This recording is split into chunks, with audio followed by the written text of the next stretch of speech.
Hello, good morning, good afternoon, good evening. That is my opening gambit today here on JFI Radio Live. You could be listening to me from anywhere around the world, and you are very welcome.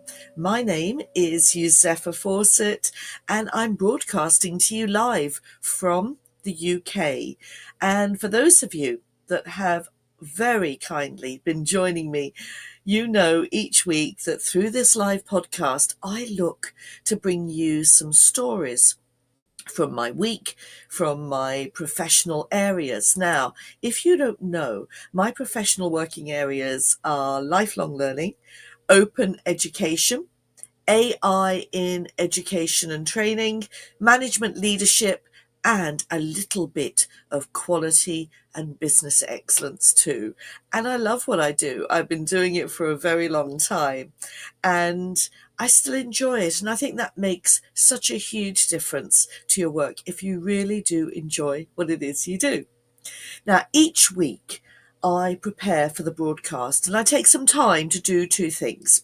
Number one, I spend some time reflecting. And that reflection's quite important because I want to think about the kind of things I've been doing during the week and what learning nuggets might come from that. Now, I know that we all talk about doing reflection, but it takes time. So there's no point me teaching others how to do it if I don't do it myself. So I do reflect. And so I bring you a little tiny bit of my week. But I also scour the news stories. What's happening around the globe across my professional working areas? Things that you might not have seen from maybe some quite obscure news outlets. And it's just my way of bringing the learning world to you, to your desk this morning on Friday. Now, if any of the news items whet your appetite and you want to find out more, then you need to go to the website. Now, let me go over to my dashboard and make sure that I put up. There we go. That's the one I want. That's the ticker. If you need to, you go over to my main website, which is jfiradio.com, and you scroll down and there's a big blue button, and that takes you to replays and news links. And each broadcast, after the broadcast, I put the news links in so that you can go and read a little tiny bit more and refresh yourself and maybe just see whether you agree with some of the things that I mentioned. Maybe you have opinion about them. Maybe you have opinion about them after the news, which is the middle of the program, and want to share it with me here. And you can do that too. So time to change that ticker. There we go. You can talk to me using chat on YouTube and on Facebook. And I very much hope that you will want to do that with me. Just type in something and I will give you a big shout out. Now, it is live, so all sorts of things can happen. And I hope that there won't be too many bloopers, but I'll try my best anyway. Now, I usually start with what I've been up to this week, and I've almost got my voice completely back after about 2 to 3 weeks of having a really bad hacking cough. And if I do have another funny turn, like last week, and my apologies, last week was really bad. At one point, I thought I would have to end the broadcast. It was that bad. But this time, if I do have a coughing fit, I'll try and remember to mute the mic. It's so easy to forget because I've got all these other buttons, and over here I happen to have my dashboard. And of course, there's no sound engineer. I have to do everything. It's just me. So I forgot last time. So I'll try my best not to cough into the microphone. So work-wise, what have I been doing? Well, I've been teaching at the College of Esports this week, and we looked at research And we had great fun with the students. There we go. There's a nice bit of live befuddle. Students. And I got them to do some exercises about research. And actually, each week I'm doing research for this radio show. And it's so important to get accuracy. But I'll come back to that later. Saturday, I was teaching at Skopje Metropolitan College over in North Macedonia, and I was teaching on an MBA program. And during the week, I've been facilitating middle management programs here in the UK, and I've also done my first cycle of excellence assessment for a client overseas, and that was very interesting, negotiating 7 hours online of dual language assessment. But it was also incredibly rewarding in terms of learning. And before I forget, I have to big call out to you, Darko over in North Macedonia. Darko is my IT guy. He helps me with all of my websites, and I met him through another gentleman that I'm going to give a shout out to, who is also working with me at the College of Esports, Steve Woody. Can you hear me, Steve? Maybe you're not up yet. Maybe you are. I don't know. But Steve and Darko, you've been brilliant, because you both helped me get my websites up and running over the last few years. And Darko, you continue to help me and even host my websites now. So big shout out to you both in the UK and in North Macedonia. So each week I think about what it is I want to talk to you about. And this week I'm going to talk to you about the management paradox. What do I mean? The paradox is reactive versus responsive.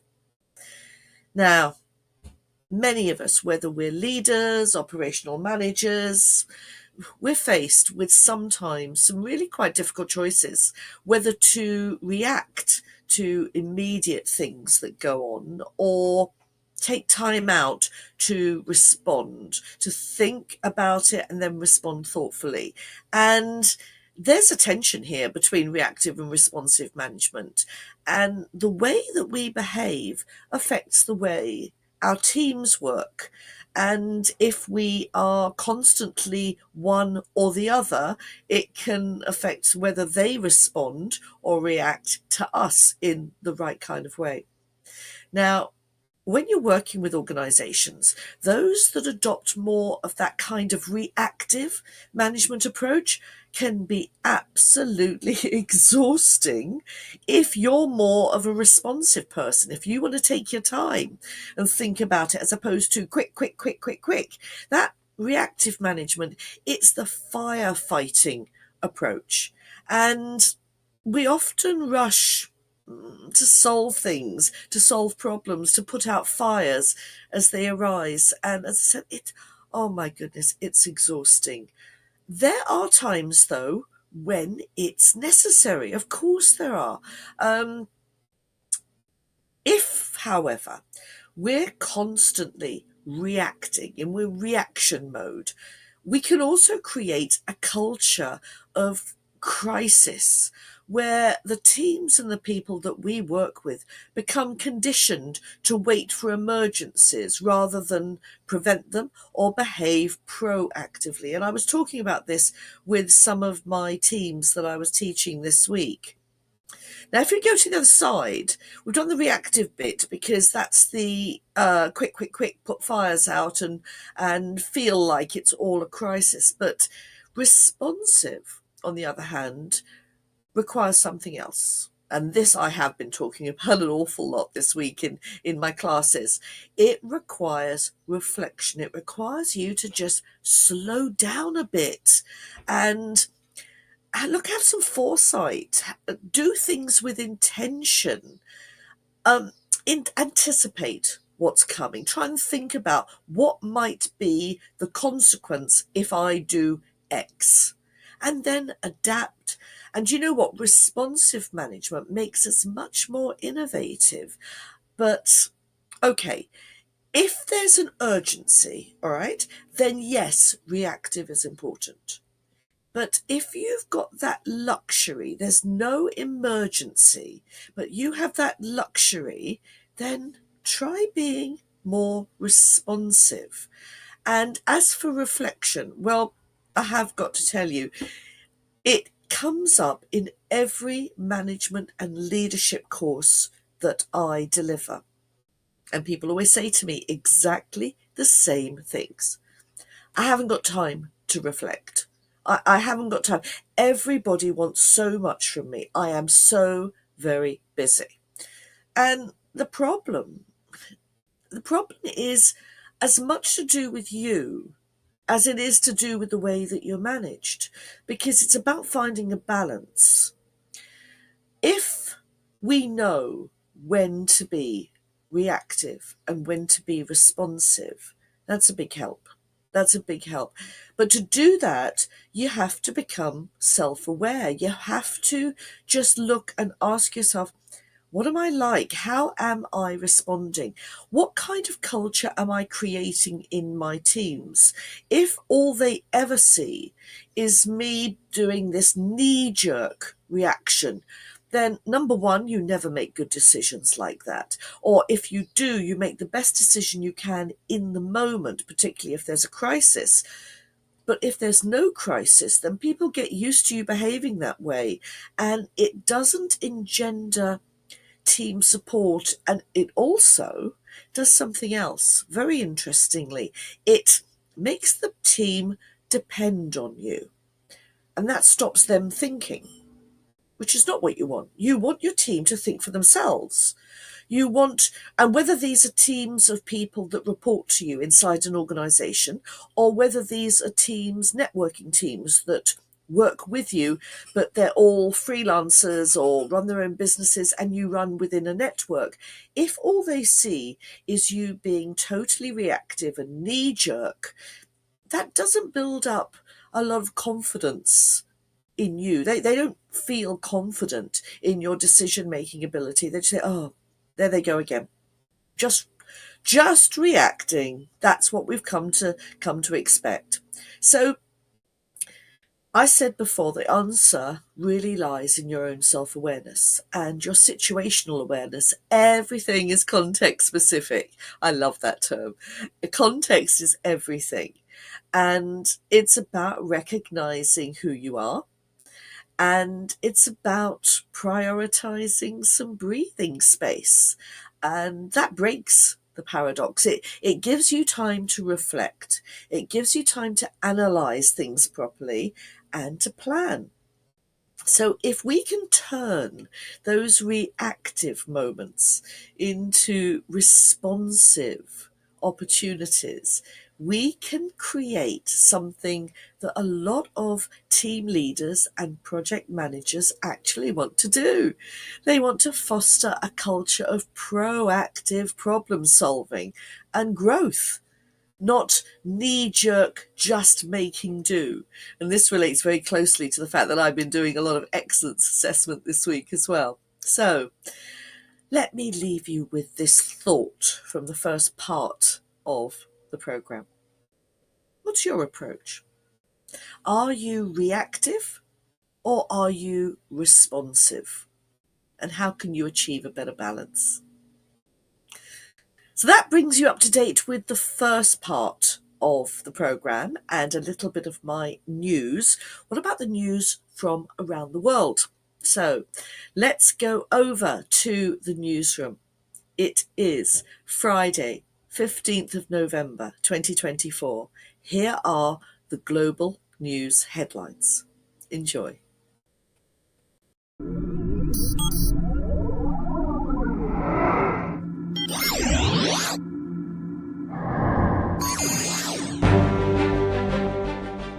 You're listening to JFI Radio Live. Here's the latest training and learning news from around the globe.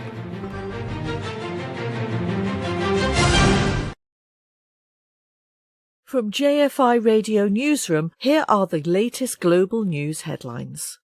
North America. AI is revolutionizing corporate training in North America. A recent McKinsey report reveals 72% of organizations now use AI, up from 50% previously. In education, AI adapts training to individual needs, provides virtual instructors, and automates assessments. The AI education market is booming, set to grow 36% annually until 2030. Companies like IBM and Microsoft are already leveraging AI for enhanced learning experiences. As AI transforms corporate training, employees benefit from personalized development, increased efficiency, and improved engagement. South America. Latin America and the Caribbean face a pressing learning crisis. According to the World Bank, 70% of students in the region can't read or write proficiently by age 10. This has dire consequences for economic growth and social mobility. To tackle this, the World Bank is investing £1.2 billion in education initiatives. Programs focus on teacher training, digital learning, and early childhood development. Countries like Argentina, Brazil, and Jamaica are already seeing improvements. By prioritizing education, the region can unlock its future potential. It's crucial for breaking cycles of poverty and driving economic progress. Europe and the UK. Europe is facing a brain drain, with top talent fleeing southern and eastern countries for better opportunities in the north. Since 2010, over 10 million EU citizens have relocated mainly to Germany, the UK and Scandinavia. Countries like Italy, Greece and Bulgaria are losing skilled workers, hindering innovation and economic growth. To stem the tide, EU officials are calling for improved education, research funding and job creation. This talent drain poses a significant threat to Europe's economic competitiveness. The EU must act fast to retain its brightest minds and ensure a more certain future. Africa. Africa's energy sector celebrated its pioneers at the Africa Energy Champions Week 2024. The prestigious AEW Awards honoured innovators, disruptors and leaders driving progress in the continent's energy landscape. This year's winners include Energy Leader of the Year, His Excellency Matabekwe Gamonda, Tanzania's Minister of Energy. Innovation Award garners Solar Power for Schools initiative. Lifetime Achievement, Dr. NJ Ayuk, Africa Energy Chamber CEO. These champions are shaping Africa's energy future, promoting sustainability and bridging the energy gap. Asia. South Korea's education system is getting a high-tech boost. Starting in 2025, AI-powered digital textbooks will roll out in primary and secondary schools. These adaptive texts adjust to each student's pace and learning style, tackling educational inequality and reducing reliance on private tutoring. Initial subjects include maths, English and Korean language, with more to come. Teachers will work alongside AI assistants to optimize learning. South Korea's Ministry of Education aims to bridge the education gap and provide equal access, a bold move towards personalized learning. The Middle East. Lebanon's public schools have reopened, marking a crucial step towards stability amidst war and displacement. Despite challenges, over 1.5 million students returned to classrooms. The country's education minister hailed the reopening as a victory for education amid devastation. Many schools have been converted into shelters for displaced families, highlighting the humanitarian crisis. UNICEF and international donors have pledged support to ensure education continues, and teachers are working tirelessly to provide a sense of normality. For Lebanon's children, education offers hope for a better future. Australia and New Zealand. And finally, Julie Lindsay, Senior Education Technology Advisor at the University of Southern Queensland, reports that higher education must adopt online global collaborative learning to develop interculturally aware and globally competent graduates. OGCL involves students from different institutions collaborating on projects, fostering digital literacy, global networking, and employability. Despite benefits, implementation barriers include educators' lack of time, minimal understanding of learning design, and technological challenges. To overcome these, experts recommend asynchronous online learning, clear communication protocols, and institutional support. Curriculum-embedded OGCL can enhance student outcomes, and its adoption is critical in today's increasingly interconnected world. That's been your Global Weekly News Roundup. Please come back and join me next week.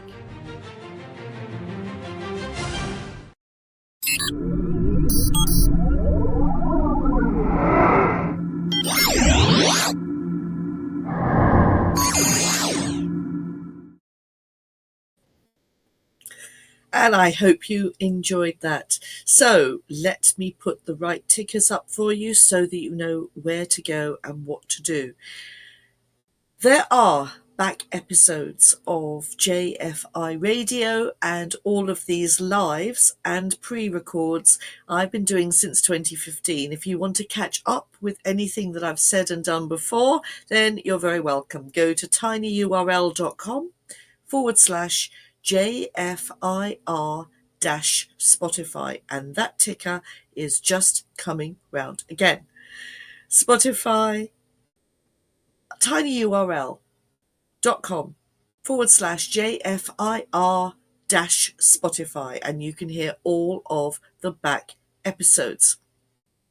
The other thing is that you can send me your news if you want to cover something that you have thought very interesting that's really up to date. Then write to me. As you can see on the screen, it is studio@jfiradio.com. studio@jfiradio.com. And if you go to the main website, scroll down, big blue button, it'll take you to links and replays, and you can read more about the news reports that I have sourced for you. Of course, if you're listening live and you want to ask me a question, please do. I'd love for you to chat to me. And the problem is at this time of day, or night or evening, really does depend. You might be at work, and so you're listening to the replays. Then all you do is pop your comment in the comments underneath the replay, and I will get back to you. If you're listening live, you can actually talk to me live. Well, you can type chat live, because there's only so much one sound engineer can do on their own. And you can use the chat on YouTube and Facebook. And if you're there and you say hi, it'll flash up on my dashboard just here. And I will make sure that I give you a shout out, or maybe just say hi. That would be very nice as well. Now, talking about shout outs, I want to mention a few key people. They are a constant support to me since I started doing live broadcasting again. The first is a shout out all the way over there in Java, in Indonesia. Professor David Hind is the president of the Asia Pacific Institute for Events Management, and he works mainly in and around Asia right now, and he runs some amazing programs for APM in collaboration with many universities that are teaching event management over there. And he tells me that he tunes in each week from over in Java, and he says that they can all hear me loud and clear. So huge shout out to you, David, and to any of your collaborators over there and your students. I hope that you're all learning, because you need to listen to David. He's got a wealth of experience in events management. Another key listener and someone who has been a great supporter to me ever since I started doing this again is Nkechi Kalu, the HR solutions boss. Now, she's over in Port Harcourt in Nigeria at this time on a Friday. Lucky lady, she's usually on the golf course on Friday mornings, and she takes me with her. I don't know, Nkechi, if I actually assist your game in any way, shape or form. You haven't told me that yet, but I really hope that you're having a good game on the golf course right now. And thank you, as ever, for your continuing support. Nkechi and I have got some wonderful plans for the tail end of this year and the beginning of next year. And I keep teasing you with that little nugget, but we will make it all available very, very soon. And finally, a regular shout out. I think I'm going to do this each week because I'm collecting a lovely group of people that are slowly getting used to me doing JFI Radio. And these are my lovely colleagues and students in the College of Esports over in the Queen Elizabeth II Olympic Stadium. And this is in particularly in the Velodrome in Stratford in East London. You have all made me feel very welcome over the last few weeks since I joined, and I'm really enjoying my journey and learning about gaming and everything in esports generally. It's a whole new world for me. So big shout out to you at the College of Esports. So what normally happens in this second part of the program is I talk to you about another aspect, something else that I think is particularly important. And this is something that I learnt a long time ago. And it's called the Bring Forward system of time management. Now, obviously, earlier on in the broadcast, I was talking to you about reactive and responsive management. And I used to work in the NHS, the National Health Service, and I learnt an awful lot from the nurses. And this was a technique that I learnt from the nurses, which I think is really, really fun. And I've been doing it all these years since. So you have to cast your mind back. I know you can still buy these things, but nobody uses them as much as they did years ago. So do you know what I mean when I talk about these cardboard concertina files? You know, the ones that if you open them out, they fan open, and they're either each has got a pocket, and it either reads A to Z or 1 to 30 or something like that. So, and they're very narrow. You can get them in the stationers, and then you undo the pin and then open them up, and then you've got these pockets inside. Well, the nurses introduced me to a Bring Forward system of time management, which they did and have done for years. So if you think back, it was a manual process. And it was a way of keeping on top of their workloads. Modern day, I adapted this, years and years ago to use it with my Google Calendar. And what I do is, what you do, here's the process. What you do is you put something that you've got. I'm going back to the manual process for a moment, just for a moment. Stay with me. When you've got a task to do or a deadline to meet on something, then on something. So I'm just checking. I've just paused for a moment because it looks as if my broadcast has stopped. I'm not sure it has. And I'm just checking. No, I'm fine. I was just checking on Facebook to see if things had stopped. Maybe there was a little blip along the way. So I'm back. Imagine you've got this concertina file and you've got a task, an action to do with a deadline. Now, what I did back in the day is I changed the A to Z to numbers 1 to 26, removing the weekends, and just to sort of represent a month. And then what you did then was you wrote a note. Yes, wrote a note on paper. On paper. And you with an action and the date, and you put it in one of the pockets, but you didn't put it in the pocket on the day it was due. but a week earlier. And that was what they called bring forward. So, for example, if something was due on the 24th, I would put it in for maybe the 14th or the 16th. So something that was a little bit further, depending on how large the task was. If it was a small task, I maybe put it in just a few days earlier. If it was a bigger task, I would put it in maybe a good week earlier, maybe even a week and a half. So every day you checked your concertina file. Every day you went in to just that one pocket and you pulled out whatever tasks that were there and you looked at them and you worked on them. And because you were working on them so much earlier than was needed, you never missed a deadline.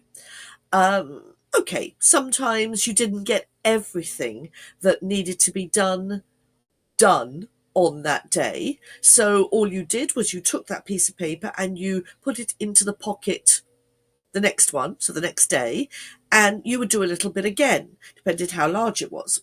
So that was the manual system, and that's what I used to do. Now I do exactly the same thing, but I use Google Calendar instead. And that is my bring forward concertina file. So I put the task and the details into the calendar, usually a week in advance, or maybe a few days, again, depending on the size, maybe a little bit more. But I also use Trello. I don't just use Google Calendar. Now, I absolutely love Trello. And I need to point out here, and I need to mention here, I have no shares in Trello. More's the pity. And I'm not getting any payback for advertising Trello. Even more's the pity. I just love the system because it works. It's an automated system. It's based on Kanban board methodology, and you can move your little digital post-it notes around the place from your columns. So you've got your backlog column, you've got your to-do column, you've got your WIP column. No, it's work in progress. And you've got your done column, and you can move your digital notes around. So I use the two systems, and I use Trello for the bigger pieces of work, but those that extend longer, more project type work over more than just a month. So it could be a whole piece of work or a whole project that I break down. And then I set reminders in Trello to put that month's amount of work in the Google Calendar concertina file. So my big overview is in Trello for the project or a series of projects. And then because Trello has all this automation and reminders, I remind myself each month to put my notes in my Google Calendar. So I've got a backup to my backup. And it means I get things done. It means I manage to get a lot done. You know, the old-fashioned saying, if you want something done, ask a busy person. Well, that's because a busy person is usually very organized. What it also means is that I'm more responsive and proactive than reactive. But, and here's the big but, it allows me to be reactive if there's a crisis. It allows me to drop things and put them to one side if somebody needs me. If a client needs something at the last minute, I can respond.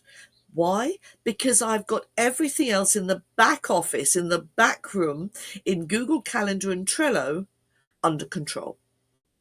It means that I have less frustration and stress. I have to put some bloopers in every now and again just to remind you that this is live, okay? Otherwise you'd think that it was perfect, and it isn't. So I do have less frustration. I have less stress. I only get stressed and frustrated when I'm surrounded by people who are only reactive and can't see past the front of their nose, and they need things in the moment, and there's not a crisis. So that's the only thing that frustrates me a little bit, but I'm learning to chill and roll with punches. When people are organised, they can get more done. And guess what? You can build in that reflection time, that thinking time. It just seems to work. So maybe there is something for you there that you would like to perhaps try for yourself. Reflecting upon being reactive and responsive, and maybe having a little go at the bring forward. Now, let me pop something up on the screen. That's a request, a plea, a call out. It's asking you to please subscribe. Please share this radio show with others in your team, maybe others in your environment, in your network. I would love you to help me get more people to subscribe. I am trying to get to 100 subscribers on YouTube by the end of the year, if I can. We're coming to the end of the broadcast today. The next broadcast is live on the 22nd of November, as ever, 9 a.m. on Friday mornings. I really invite you to come and join me. I want to thank you so much for your continued support, your good wishes, the nice things that you're telling me. And I will talk to you same time, same place next week on the 22nd of November. I hope you have a fabulous weekend. And I'm going to say bye for now and leave you with the outro. Bye. JFI Radio now.